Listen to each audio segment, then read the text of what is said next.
പല്ലുണ്ട്. ബഷീറിന്റെ ബാല്യകാലസഖി എന്ന കൃതിയിൽ നിന്നും ഒരു ചെറിയ ഭാഗം ഇവിടെ അവതരിപ്പിക്കുന്നു. സമം 2.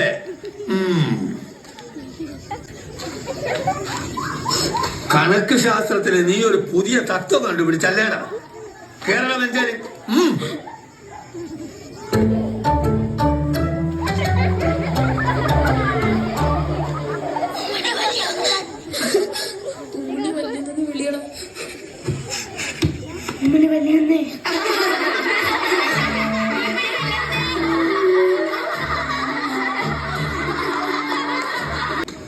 നീട്ടാനാ കൈ.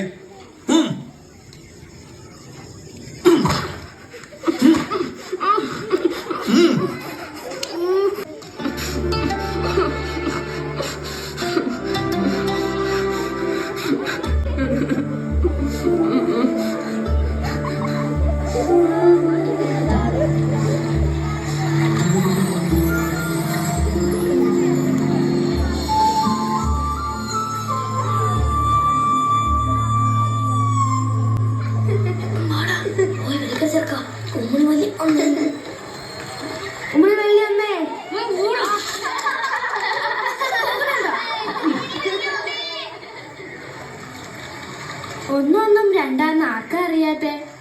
എത്ര വട്ടം പഠിപ്പിച്ചെന്നതാ കണക്ക് പട്ടികയും ഗുണന പട്ടികയും? നാരായണ പിള്ള സാർ എത്ര വർഷം പറഞ്ഞതാ ഒന്ന് ആലോചിച്ച് ഉത്തരം പറയാവുന്ന? ആലോചിച്ചിട്ട് തന്നെയാണ് ഞാൻ പറഞ്ഞത്. ഞാൻ പോകുകയാണ്. സൂറ, നീ നോക്കിക്കേ, ആ 2 പുഴകൾ മുഴുകണത്. അവിടെ ചേരുമ്പോ വലിയ പുഴയായില്ലേ ഉമ്മണി, വലിയ പുഴ.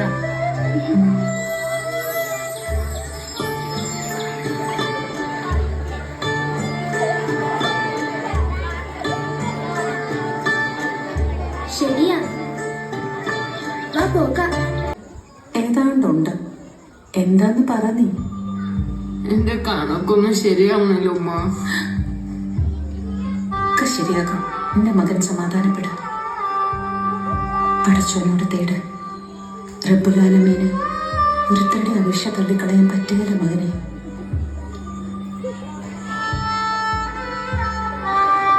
ദുആയിരക്ക്.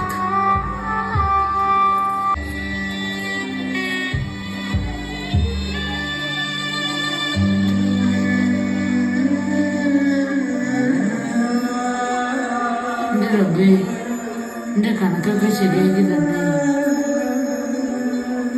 ഒരു 3, 2, 6, 9.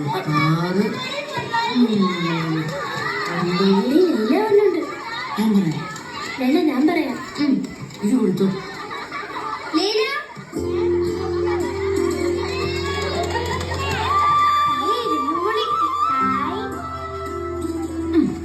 നീ മുതല് ലൈല ഇരിക്കുന്നിടത്ത് ഞാൻ ഇരുന്നോട്ടെ. അപ്പൊ ഞാനിരിക്കുന്നിടത്ത് ഇതിപ്പോ അങ്ങനെ? ലൈല പള്ളിക്കൂടത്ത് പോണില്ലേ പിള്ളേരെ?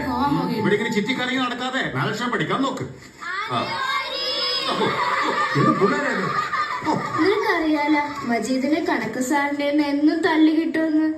സ്കൂളിൽ പോയല്ലേ വാപ്പാടെ കയ്യിൽ നിന്നും കിട്ടും. ഞാൻ ഒന്നും ചെയ്തില്ലെങ്കിലും എന്നെ അടിക്കുകയും വഴക്കുറയൊക്കെ ചെയ്യും. പിന്നെ ചിലര് ഇച്ച് മാന്തയും കളിയാക്കുകയും ചെയ്യും വെറുതെ അവരുടെ ഒരു സുഖത്തിന്.